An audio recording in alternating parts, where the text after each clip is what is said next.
तुम इस विंग के वॉचमैन हो ना? जी साहब। कैसे हुआ ये सब? साहब कल रात तकरीबन 2 बजे मुझे किसी की चीख सुनाई दी। देखा लहूलुहान जमीन पर पड़ी हुई थी। सर मैं सोच भी नहीं सकता था कि सूरज के गम में कविता आत्महत्या। पता नहीं आजकल के लोग इतना कमजोर क्यों हो गए। दुख बर्दाश्त करने की किसी में भी शक्ति नहीं रही। सर सही है, देखिए।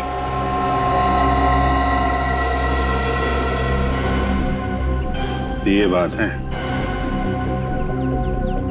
शेखर जी, कविता ने आत्महत्या नहीं की है। क्या बोल रहे हैं आप? इनके हाथों में बहुत सारी खरोंचे हैं, चूड़ियां टूटी हुई हैं।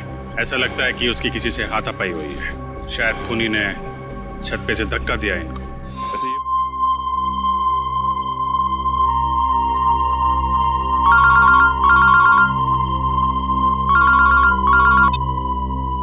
हेलो, मैं बोल रहा हूँ, काम हुआ क्या?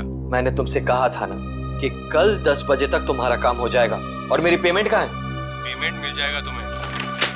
कितनी बार कहा मैंने तुमसे कि मुझे आधे पैसे एडवांस चाहिए और बाकी का काम खत्म होने के बाद। काम करो, पैसा तुम्हें मिल जाएगा। वो रखो तुम।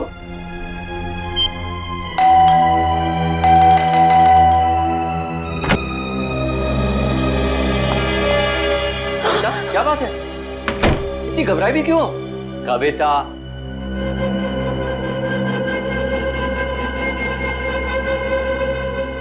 कविता, मैंने उसे वहां देखा था, नीचे नीचे खड़ा था वो। नीचे? कौन? सूरज।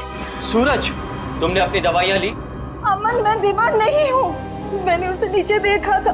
उसकी आंखें उसी मासूमियत से मुझे देख रही थी जैसे पहले देखा करती।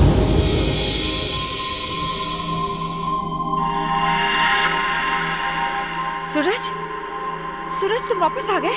मैं जानती थी कि तुम आओगे। ये खून, सूरज, सूरज, सूरज! मैंने आवाज भी दी उसे। मेरे इन हाथों से उसे छूना चाहती थी, उसे आशीर्वाद देना चाहती थी, लेकिन जब तक मैं उसके पास पहुंची गायब हो गया। कविता, ये सब तुम्हारा वहम है। मैं जानती थी कि तुम यही कहोगे। मैं जानती थी आपको यकीन नहीं होगा। अरे आप ही क्या, कोई भी मेरा यकीन नहीं करेगा। लेकिन ये बात सिर्फ आज की नहीं है, पिछले कई दिनों से मैं देख रही हूँ। वहाँ देखिए, देखिए उस घर में।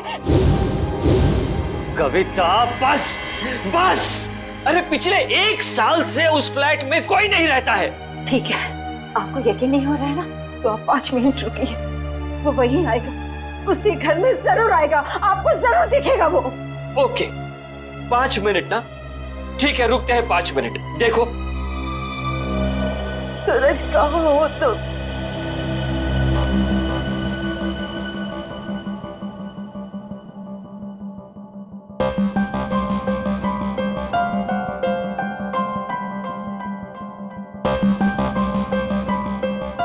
लो, हो गए तुम्हारे 5 मिनट। आया सूरज? आया? नहीं ना? प्लीज 5 मिनट और रुकिए, वो जरूर आएगा। बस कविता, बस! अरे अगले आधे घंटे भी यहाँ खड़ी रहोगी ना, तब भी वहां सूरज नहीं आएगा। तुम्हारे पास ये सब फजूल की बातों के लिए फुर्सत है, मेरे पास नहीं। Enough of this nonsense. रुकिए तो, वो आएगा, वो जरूर आएगा।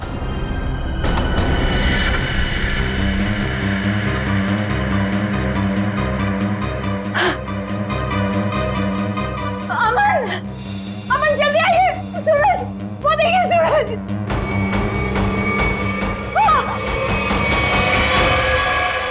सूरज, अमन, अमन, अमन, जल्दी आइए, जल्दी आइए। अरे अमन, सूरज गिर गया। कविता, आइए जल्दी, आइए। वो छत से गिर गया है, मैंने अपनी आंखों से देखा है। चलिए जल्दी। कविता क्या कर रही हो? अरे सबके सामने तमाशा मत करो प्लीज। अरे हमें सूरज को बचाना है। सूरज, सूरज! क्या हुआ मेम साहब? आप इस तरह चिल्ला क्यों रही हैं? कहाँ है सूरज? सूरज कहाँ गया? कौन सूरज मेम साहब? इस विंग में तो इस नाम के कोई भी साहब नहीं रहते। अमन, अमन मेरा यकीन करिए, सूरज को मैंने ऊपर बालकनी से गिरते हुए देखा था। यहीं गिरा था वो। देखो, यहाँ तो कोई भी नहीं है। है कोई दिख रहा है? नहीं ना? कविता क्या कर रही हो तुम? मेम साहब जरूर आपने कोई बुरा सपना देखा होगा मेम साहब। नहीं, ना ही मैंने कोई सपना देखा है और ना ही मेरा ये कोई वहम है। मैंने उसे अपनी आंखों से देखा है, समझे तुम? कविता, कविता, बस करो तुम। मैं अब और बर्दाश्त नहीं कर सकता। आज तुम्हारे इस वहम को मैं दूर कर ही देता हूँ। ये इसी मनुष्य फ्लैट से तुमने सूरज को कूदते हुए देखा था ना? यही है ना वो फ्लैट? मैं सच कह रही हूँ अमन, मैं सच कह रही हूँ। मैंने अपनी आंखों से देखा है उसे गिरते हुए।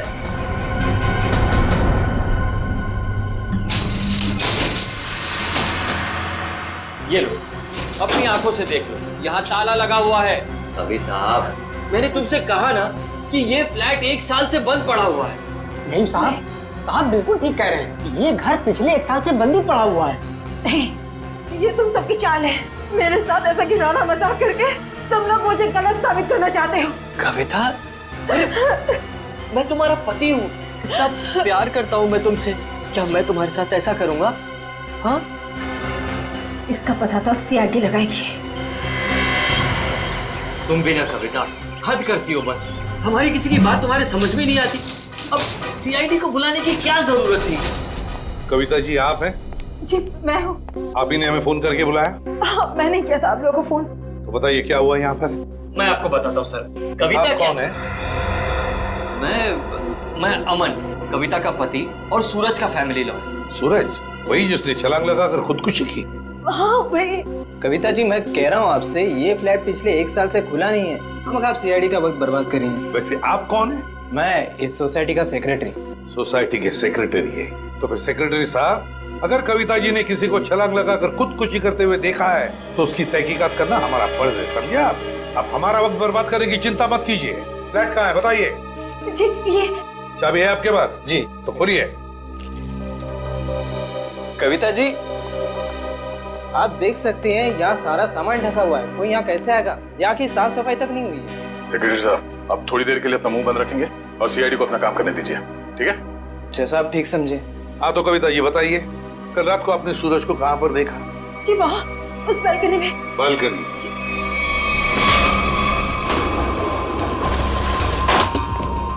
आइए बताइए, सूरज को कहाँ देखा था आपने?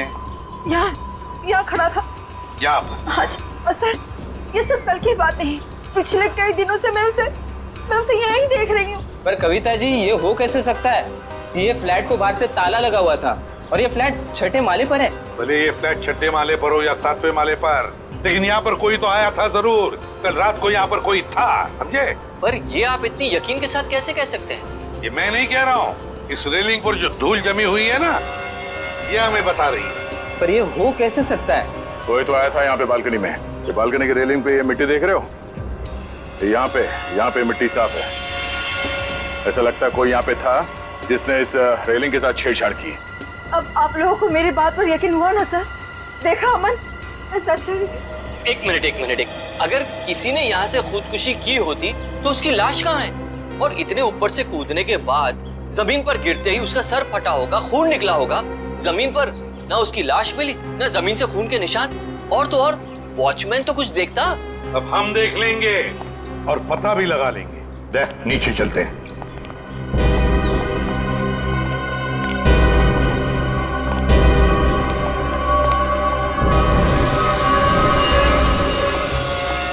आश्रय, कोई खून के निशान दिख रहे क्या?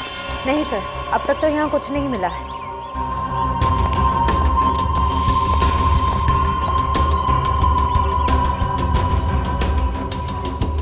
वॉचमैन, कल रात ड्यूटी पर थे ना तुम? साहब मैं ही था। तो फिर तुमने देखा कैसे नहीं किसी को ऊपर से गिरते हुए? साहब रात में मैं ही यहाँ पे बैठा हुआ था। ये मेम साहब अचानक यहाँ आई और बोलने लगी कि सूरज ऊपर से कूद गया। अच्छा एक बात बताओ, कल कोई अनजान आदमी आया था कल रात को यहाँ इस विंग में? नहीं साहब, इस विंग में जो लोग रहते हैं वही लोग आए थे साहब। आप चाहें तो मैं आपको रजिस्टर भी दिखा सकता हूँ साहब। सर हाँ? सर खून के कोई ट्रेसेस नहीं मिले वहाँ पे। ऐसे कैसे हो सकता है? आप लोगों को कुछ सबूत मिला है ना बालकनी में किसी की मौजूदगी का?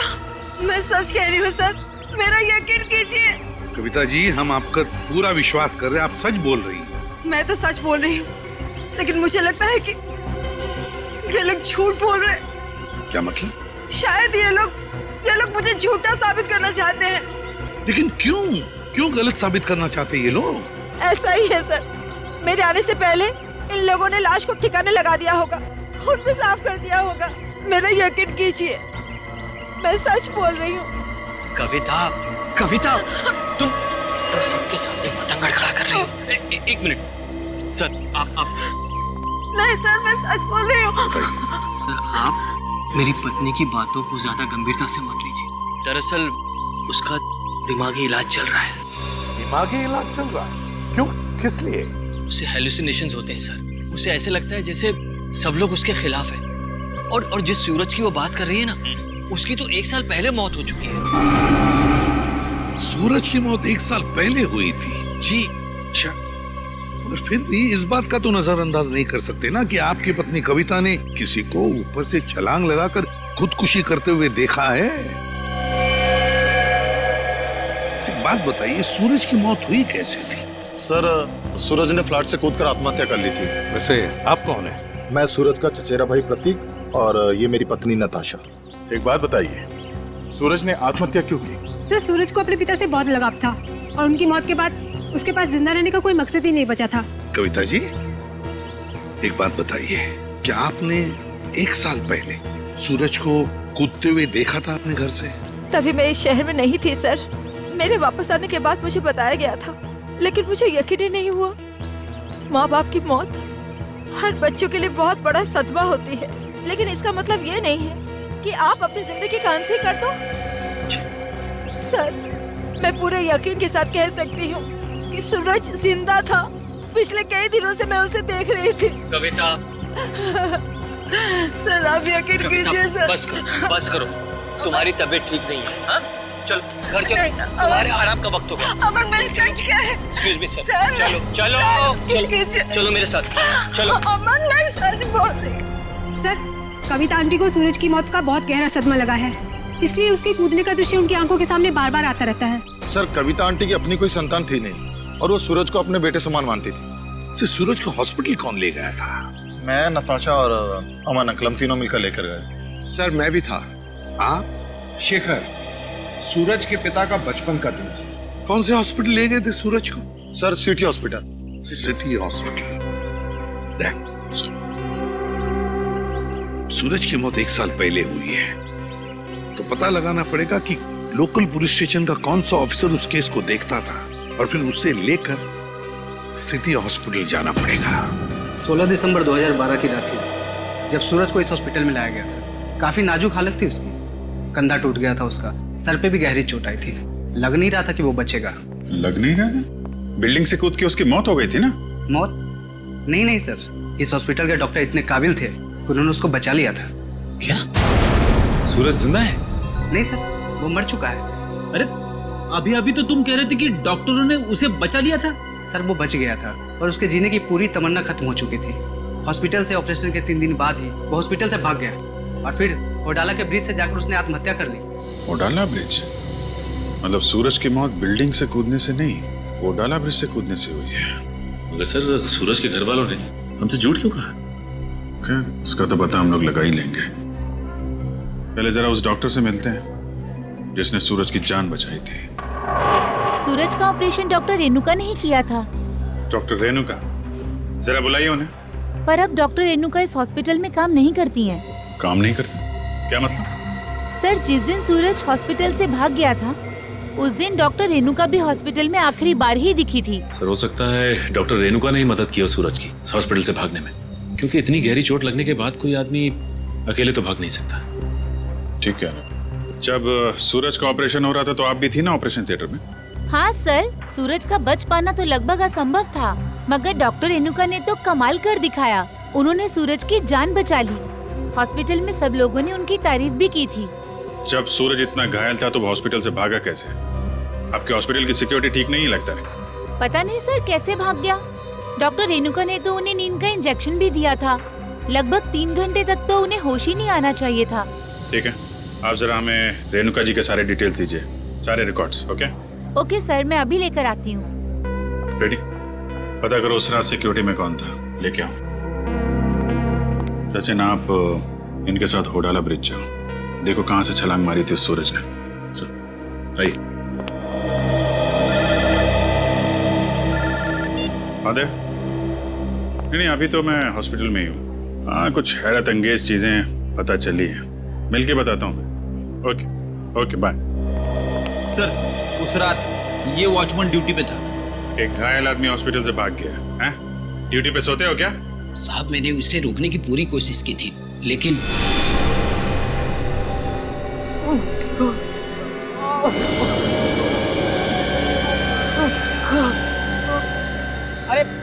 अरे साहब, आप कहाँ जा रहे हैं? अपने काम से काम रख। ऐसे मैं आपको नहीं जाने दे सकता साहब। मेरे बीच में हट जा वरना तेरी जान ले लूंगा। और साहब ये कहाँ से उठाया आपने? नहीं मैं आपको नहीं जाने दे सकता। ये देखिए साहब, उस चोट का निशान आज तक है। सूरज ने होडाला ब्रिज से कूद के आत्महत्या की और ये बात उसके घर वालों ने हमसे छुपाई है। कोई तो ऐसा राज है जिस पर वो लोग पर्दा डालने की कोशिश कर रहे हैं। क्या सूरज की मौत बिल्डिंग से कूदने से नहीं बल्कि होराला ब्रिज से छलांग लगाने से हुई थी? और इतनी बड़ी बात तुम लोगों ने मुझसे क्यों छुपाई? सिर्फ आप ही से नहीं कविता जी, इतनी बड़ी बात सीआईडी से भी छुपाई गई है। कानून से कोई बात तब छुपाई जाती है जब जुर्म के ऊपर पर्दा डालने की कोशिश की जा रही हो। हाँ? वो ये बात हमने कविता से इसलिए छुपाई थी, हम नहीं चाहते थे कि कविता सूरज के वापस लौटने की झूठी उम्मीद में जिए। जी हाँ सर, मौत बिल्डिंग से कूदकर हुई हो या फिर होडाला ब्रिज से छलांग लगाकर, सच तो ये है कि सूरज अब कभी भी लौटकर वापस हमारी जिंदगी में नहीं है। माना सूरज ने होडाला ब्रिज से नीचे छलांग लगाई, मगर किसी को उसकी लाश मिली? तो आप लोग इतने यकीन के साथ कैसे कह सकते हैं कि सूरज मर चुका है? मैं जानती थी कि सूरज जिंदा है और वो वापस जरूर आएगा। हे भगवान, तेरा लाख लाख शुक्र है, वो वापस आएगा। इसीलिए हमने ये बात कविता से छुपाई, क्योंकि हम नहीं चाहते थे कि ये सूरज की वापसी की झूठी आस में बंधी रहे। अब आपने इसे सब कुछ सच सच बताकर इस बेचारे की बची कुची जिंदगी में भी जहर घोल दिया। तुम मेरे पति नहीं हो, दुश्मन है दुश्मन। तुमसे मेरी खुशी देखी नहीं जाती, मेरा सुख तुमसे बर्दाश्त नहीं होता। बोलो, छुपाया था मुझसे। कविता जी संभालिए। छोड़िए। अब तो खुश है ना आप लोग हमारे घर में झगड़ा लगाकर? आपके घर के झगड़े से ज्यादा जरूरी फिलहाल हमें यह जानना है सूरज जिंदा है या नहीं। और अगर वो जिंदा नहीं है तो फिर कौन है वो आदमी जो नकली सूरज बनकर ये खेल खेल रहा है? अच्छा, ये है डॉक्टर रेणुका, इसने बचाया सूरज को। हाँ सर, इनके घर पे पूछताछ करने पे इनके नौकर ने बताया कि हॉस्पिटल की नौकरी छोड़ने के 1 हफ्ते बाद ये सिंगापुर चली गई थी। हॉस्पिटल से नौकरी छोड़ने के बाद ये सिंगापुर चली गई, तो फिर कभी न कभी तो वापस आती होगी। नहीं सर, वापस आना तो दूर की बात है, इन्होंने एक फोन तक नहीं किया। अरे, एक फोन तक नहीं किया? बड़ी अजीब बात है। कोई अपना घर नौकर पर सौंप जाता है तो कभी न कभी फोन करके पूछताछ तो करता है घर की हालत के बारे में। हाँ सर, पर इन्होंने ऐसा बिल्कुल नहीं किया। और सर, नौकरों की पगार हर महीने सीधे उनके अकाउंट्स में डाल दी जाती है, वो भी कैश। नहीं, कुछ और ही चक्कर है, कुछ और ही चक्कर है ये। सर ये धीरज, इन्होंने सूरज को होडाला ब्रिज से कूदते हुए देखा था 1 साल। क्या तुम्हें पूरा यकीन है कि वो सूरज ही था? जी सर, पुलिस ने उस वक्त उसकी फोटो दिखाई थी, वही सूरज था। क्या यही था वो? हैं? जी सर, यही सूरज था। अगर तुमने सूरज को ब्रिज से कूदते हुए देखा तो तुमने उसे बचाने की कोशिश क्यों नहीं की? रोका क्यों नहीं उसे? सर, मुझे नहीं मालूम था कि ये कूदने वाला है। मैंने समझा कि बस यूं ही टहलने के लिए आया होगा। जब तक मैं कुछ समझ पाता, इन्होंने वहां से छलांग लगा दी। कब हुआ ये? सर, रात तकरीबन 1 बजे की। रात के 1 बजे? तो क्या मैं पूछ सकता हूँ कि रात के 1 बजे आप वहां क्या कर रहे थे होडाला ब्रिज पर? सर, वो क्या है ना कि मैं एक लेखक हूँ। जब कभी कहानी लिखते लिखते अटक जाता हूँ तो वहां टहलने के लिए निकल पड़ता हूँ, इस उम्मीद से कि शायद कोई नई प्रेरणा मिल जाए। लेकिन जब से ये हादसा हुआ है ना सर, मैंने उस ब्रिज पे जाना बंद कर दिया है। वैसे आप लिखते क्या है? सर, मैं उपन्यास लिखता हूँ, नोवेल्स। ठीक है धीरज, थैंक यू वेरी मच, तुम जा सकते हो। अगर जरूरत पड़े तो हम तुम्हें फिर से बुला लेंगे। सर, ये होडाला ब्रिज के नीचे के पानी का बहाव बहुत तेज है सर। अगर कोई भी आदमी ऊपर से नीचे गिरता है तो उसका बचना अब नामुमकिन है सर। और तो और सर, पुलिस वालों ने उस जगह की अच्छी तरीके से छानबीन करवाई थी गोताखोरों से, लेकिन सूरज की लाश नहीं मिली थी सर। हो सकता है कि तेज बहाव की वजह से वो सूरज को ढूंढ नहीं पाए होंगे, या फिर किसी न किसी वजह से सूरज डूबने से बच गया। सर अगर ये सूरज बच गया है तो सिर्फ कविता जी को क्यों दिखाई देता है, अमन जी या बाकी लोगों को क्यों नहीं? वही तो, अगर ये बच गए तो सिर्फ कविता को ही कैसे दिखता है, और किसी को क्यों नहीं दिखता? नहीं नहीं नहीं नहीं नहीं नहीं, कुछ ना कुछ तो गड़बड़ जरूर है, क्योंकि अगर ये बच गया तो सबके सामने क्यों नहीं आता है? सर शायद ये कविता जी का कोई वहम है।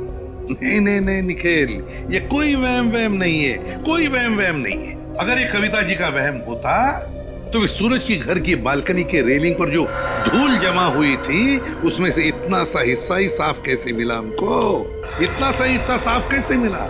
उसका एक ही मतलब है कि कोई ना कोई तो था सूरज के घर में, कोई ना कोई तो गया था सूरज के घर में जिसे कविता ने देख लिया। मगर कौन गया था सूरज के घर में? है कौन ये? इसका पता तो लगाना ही पड़ेगा।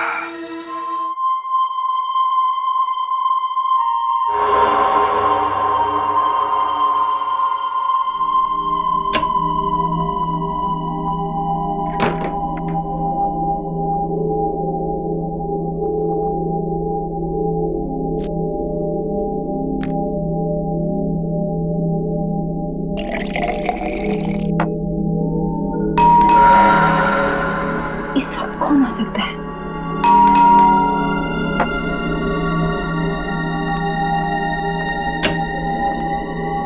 कौन है?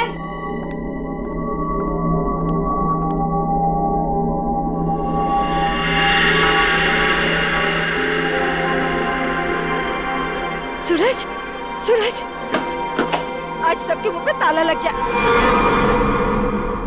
सूरज, अब कहाँ चले गए? सूरज कहाँ? सूरज बंद करो ये मजाक, कहाँ हो तुम? सूरज आ जाओ अभी। सूरज, मेरी आंखें तरस गई है तुम्हें देखने के लिए। सूरज, सूरज कहाँ हो? सूरज तुम? सूरज, सूरज। कविता आंटी, सूरज तुम ऊपर जा रहे हो ना? आप ठीक हो ना? मुझे तुम्हारे कदमों की आवाज आ रही है। सूरज रुक जाओ। आप ऊपर क्यों जा रही हो? सूरज रुक जाओ, रुक जाओ सूरज। कविता आंटी, इस वक्त आप छत पर क्यों जा रही है? सूरज, सुना ही नहीं होगा। सूरज, सूरज मैं जानती हूँ कि तुम छत पर आके छिपे हो। देखो, अब अच्छे बच्चे की तरह वापस आ जाओ। अब मेरे सब्र का और इम्तिहान मत लो। सूरज, कहाँ हो तुम? अब अगर तुम 5 गिनने तक बाहर नहीं आए ना, मैं तुमसे कभी बात नहीं करूंगी। 1, 2, 3, 4।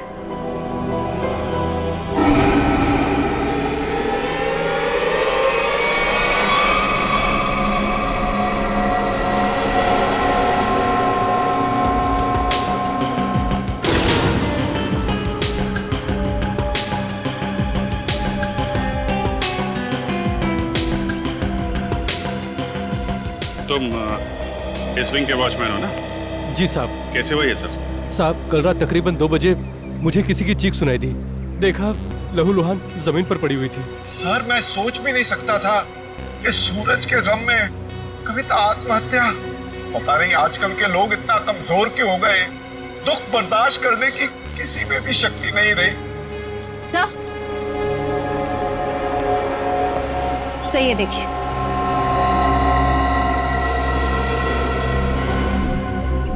ये बात है। शेखर जी, कविता ने आत्महत्या नहीं की है। क्या बोल रहे हैं आप? इनके हाथों में बहुत सारी खरोंचे हैं, चूड़ियां टूटी हुई हैं। ऐसा लगता है कि उसकी किसी से हाथापाई हुई है। शायद खूनी ने छत पे से धक्का दिया इनको। वैसे ये बताइए कि आप में से किसी ने भी कविता जी को छत पे जाते देखा क्या? हाँ सर, मैंने देखा था। वो ऊपर जा रही थी सीढ़ियों से। मैंने उन्हें आवाज भी दी थी, पर उन्होंने सुना नहीं। कविता जी अकेले छत पे जा रही थी या उनके साथ में कोई और भी था? वो अकेली ही थी सर। और वो बार बार सूरज का नाम ले रही थी सर। मतलब सर ये सूरज भी छत पे ही था? हो सकता है, या फिर वो आदमी जो सूरज बनने का नाटक कर रहा है।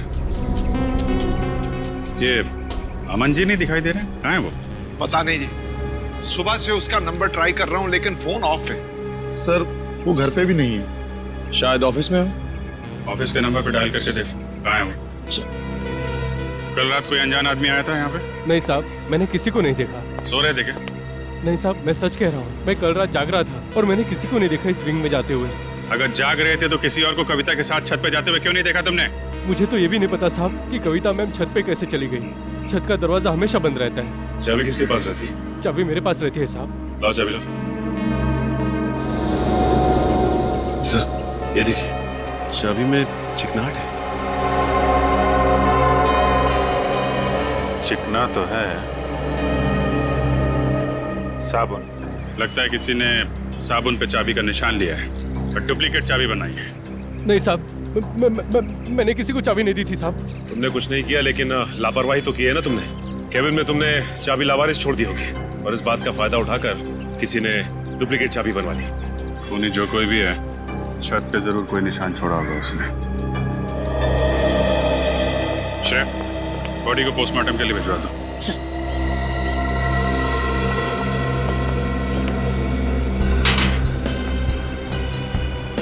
यहां से गिरी है।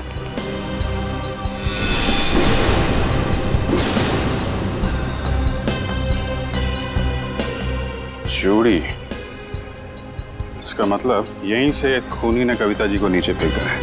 यहीं पे हाथापाई हुई होगी और खूनी ने कविता को यहां से फेंक दिया है।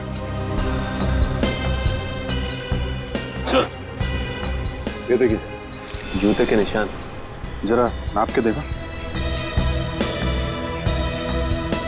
इसका मतलब खूनी 10 या 11 नंबर के जूते पहनता होगा। लेकिन सर ये भी तो हो सकता है कि ये जूता खूनी का ना हो और किसी ऐसे आदमी का हो जो इस बिल्डिंग में रह रहा हो। सचिन वॉचमैन बता रहा था ना, दरवाजे पे ताला लगा रहता है और उस चाबी पे भी साबुन लगा हुआ है। इसका मतलब खूनी ने डुप्लीकेट चाबी बनाई है। ये निशान खूनी का ही होगा।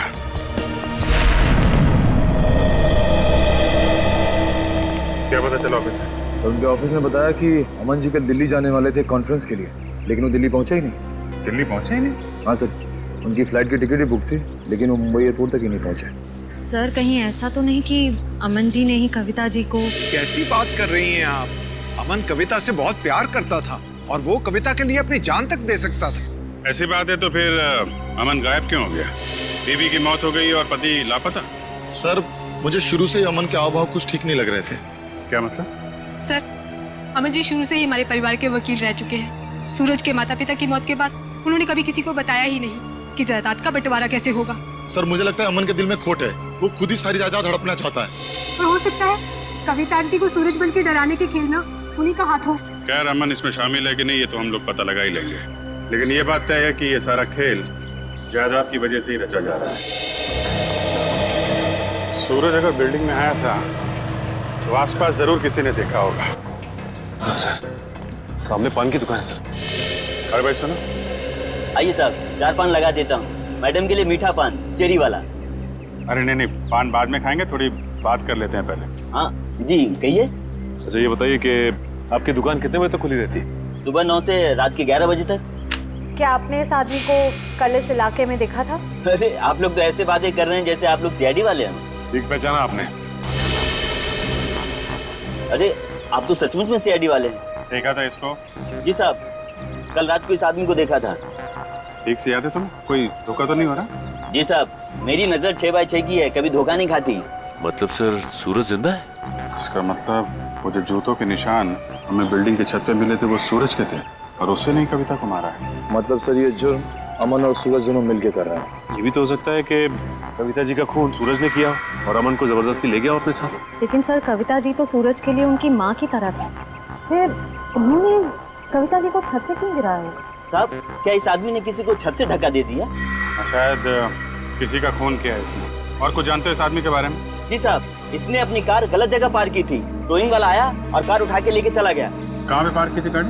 वहाँ साहब, वहाँ खड़ी थी। XYZ 040925। पता लगा? किसके नाम पे रजिस्टर्ड है ये कार? अच्छा वो सर, इस सूरज का ठिकाना मिल गया, वरना ये आदमी तो अपनी टो हुई गाड़ी लेने भी नहीं आया। और आता भी कैसे? चोरी की गाड़ी जो थी, एक एक कदम फूक फूक के रख रहा है ये सूरज। हाँ सर, और छुपने के लिए भी उसने एक ऐसा ठिकाना चुना जो एक एनआरआई का। हाँ, एक एनआरआई का, एक ऐसा आदमी जो महीनों तक अपनी घर की हालत देखने के लिए आता तक नहीं। यहाँ पे ताला लगा हुआ है। बोल दो।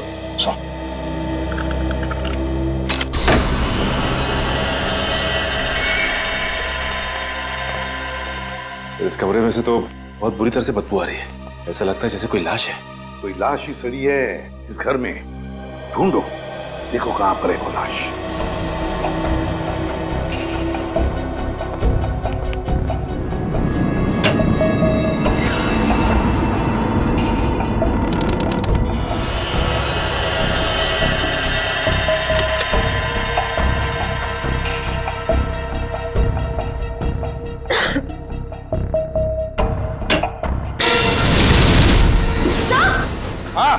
सर जल्दी आइए।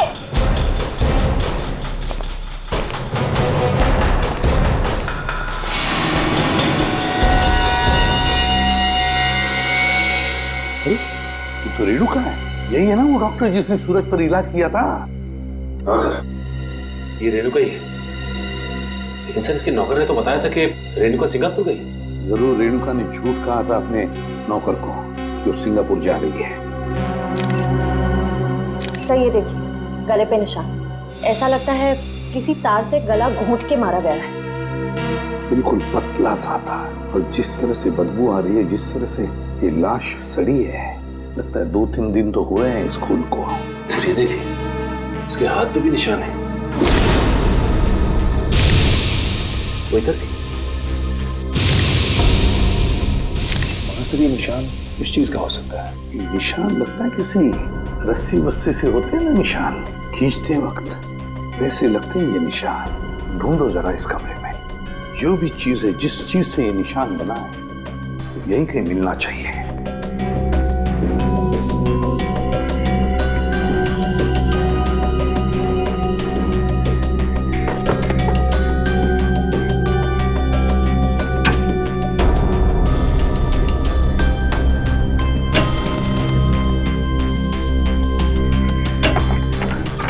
माय गॉड, सचिन ये देखो क्या है यहाँ पर कबर्ड में।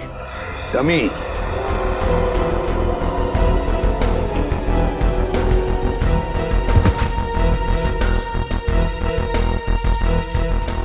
कैरबिनेर और रस्सी भी।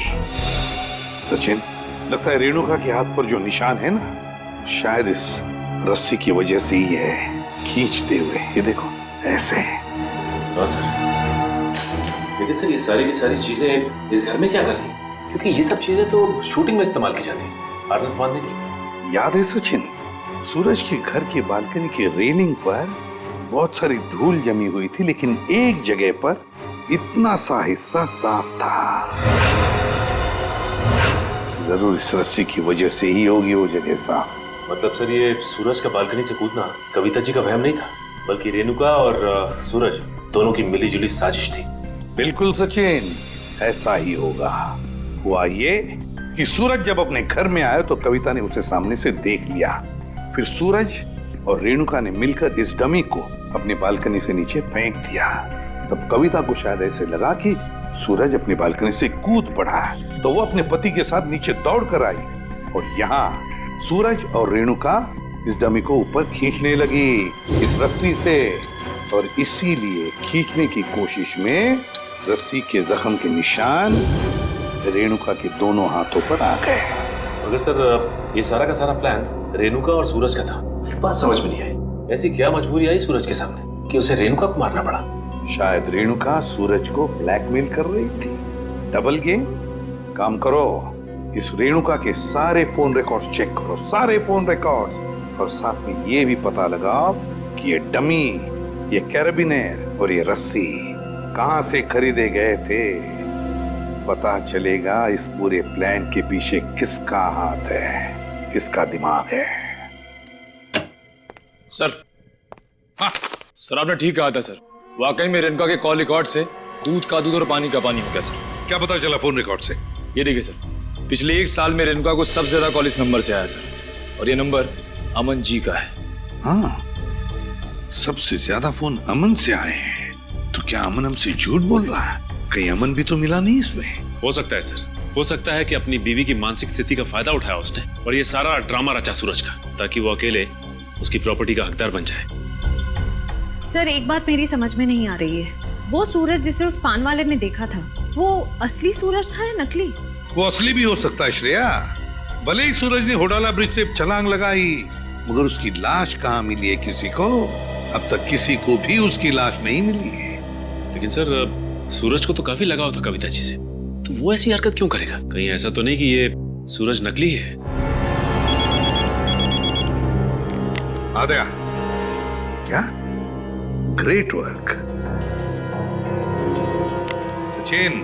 पता चल गया उस दुकान का जहां से वो डमी खरीदा गया था। अब पता चलेगा कि असली सूरज कौन था और नकली सूरज कौन। सर हीरोइन की वीक्स तो मैं आपको 20 तरह की भिजवा सकता हूँ सर। आप सुनिए तो सर, पर आपकी एक्ट्रेस इतनी सनकी है, उसे एक भी वीक पसंद नहीं आता सर। हाँ ठीक है, भिजवा तो दूंगा, पर हाँ हर वीक का 1500 रुपया लगेगा डिपॉजिट के तौर पर। मंजूर है? Okay sir. क्या भाई साहब, मेरे लायक भी कोई विग है क्या? क्यों नहीं सर, 1 मिनट। हाँ सर, आपकी पर्सनैलिटी को देख के ये विग जचेगा सर। नहीं, मेरे हिसाब से इनके ऊपर ये विग सूट करेगी, और मेरे ऊपर ये वाली, और फ्रेडी तुम्हारे ऊपर ये थोड़े लंबे बाल चाहिए ना, इनके ऊपर ये वाला जचेगा। सर ये कैसा मजाक है? मजाक नहीं, हम लोग सीआईडी से हैं। सीआईडी? जी हाँ। कौन आया था इनमें से आपके पास? नहीं सर, कोई नहीं आया था सर। ध्यान से देखो, हो सकता है इनमें से कोई आदमी ये डमी लेने आया हो। हाँ सर, ये डमी तो वो आदमी किराए पर लेकर गया था सर, और वापस आ ही नहीं सर। कौन था वो आदमी? सर एक मिनट, मैं देख के बताता हूँ। मिल गया, धीरज नाम था उसका सर। सर उस आदमी का नाम भी तो धीरज था ना, जिसने सूरज को ब्रिज से कूदते हुए देखा था। अच्छा भाई साहब, ये उस आदमी के चेहरे पे कोई कटा हुआ निशान था क्या? हाँ सर, ऐसा ही कटा हुआ निशान था सर। तो ये धीरज भी शामिल है इस षड्यंत्र में, अमन और रेणुका के साथ। रेडी, पता लगाओ इस धीरज का मोबाइल इस वक्त कहाँ पे है। अरे वो पिक्चर देखी है मैंने यार, बहुत घटिया है। अरे क्या बात कर रहा है यार, वो पिक्चर इतनी घटिया कैसे हो सकती है? भाई उसका डायरेक्टर जाना माना है, और गाने जबरदस्त, एकदम जबरदस्त हैं। कानून के गाने भी बहुत जबरदस्त होते हैं। कानून के गाने? आप लोग अरे अभी गाना शुरू नहीं किया, कहाँ जा रहे हो? अरे सुनो तो। अरे अब सीधे सीधे बता सूरज के ब्रिज से गिरने की मैंने मनगढ़ंत कहानी सुनाई थी। क्यों बनाई थी? क्योंकि मुझे इस काम के लिए 1 लाख रुपए दिए गए थे। 1 लाख रुपए? किसने दिए थे? उसका नाम है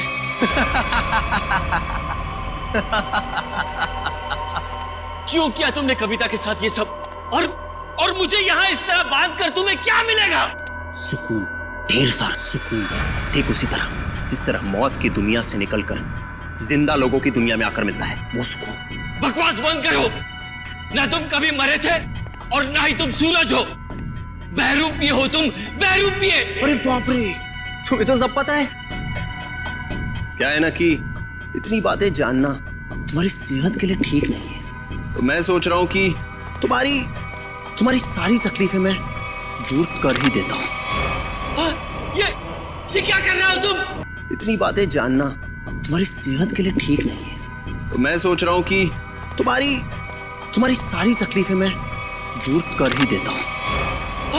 ये क्या कर रहे हो तुम? रुक जाओ जतिन,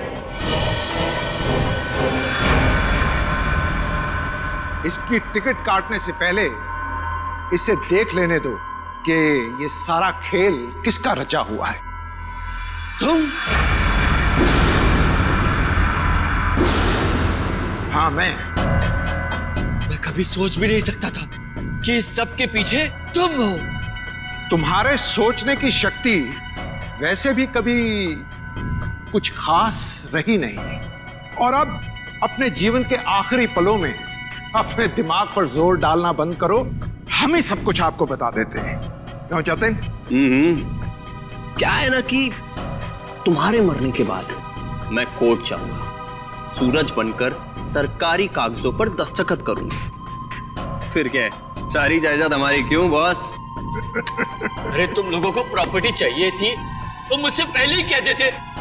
कविता की जान लेने की क्या जरूरत थी? बहुत अफसोस है कविता की मौत का।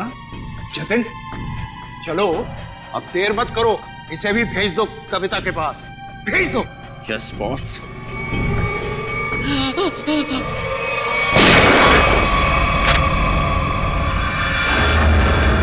सब कुछ सुन लिया हम लोगों ने।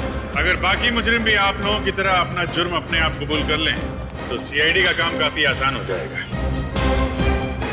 क्यों शेखर जी, आपका क्या कहना है? अरे रे रे रे रे, इतने भयानक मुजरिम को इतने आसानी से नहीं भागने देंगे हम लोग। क्यों किया ये सब? सूरज को उसके पिता से बहुत लगाव था, और उसकी मौत के बाद उसके जीवन में कोई रुचि नहीं रह गई थी। उसके दिमाग में आत्महत्या करने के ख्याल पनपने लगे। इसलिए तुमने सोचा कि सूरज को तो प्रॉपर्टी में कोई इंटरेस्ट है नहीं, तो क्यों ना बहती गंगा में हाथ धो लिया जाए, उसकी प्रॉपर्टी हथिया ली जाए। हाँ, इसलिए जब पहली बार सूरज ने बिल्डिंग से कूदकर आत्महत्या करने की कोशिश की तो तुरंत मैं उसे हॉस्पिटल लेकर गया ताकि किसी तरह से भी उसकी जान बच जाए, और वो अपनी सारी दौलत मेरे नाम कर दे। और जैसे ही रेणुका को पता चला कि करोड़ों रुपए तुम्हारे हाथ लग गए तो उसने अपना हिस्सा मांगना शुरू कर दिया तुमसे। हाँ, लेकिन गड़बड़ तब हुई जब वो दोबारा हॉस्पिटल से भाग गया। मैंने और रेणुका ने बहुत ढूंढा उसे, और तब हमने देखा कि सूरज, सूरज नहीं, सूरज मेरा पीछा मत करो, मेरे पीछे मत आओ, मेरा मर जाना है, ठीक है? नहीं, मुझे दोबारा बचाने की कोशिश मत करो। नहीं सूरज, ऐसा बर्ताव मत करो। किसी एक आदमी चले ऐसे जिंदगी खत्म नहीं हो जाती। वो मेरे पापा थे। पापा, तुम लोग क्या समझोगे मेरे पापा के बारे में? नहीं सूरज, नहीं नहीं नहीं, मुझे छोड़ दो। मुझे अगर तुम दोनों में से किसी ने भी कूदने से रोका तो मैं अपनी जान ले लूंगा, मैं अपनी जान ले लूंगा, मैं अपना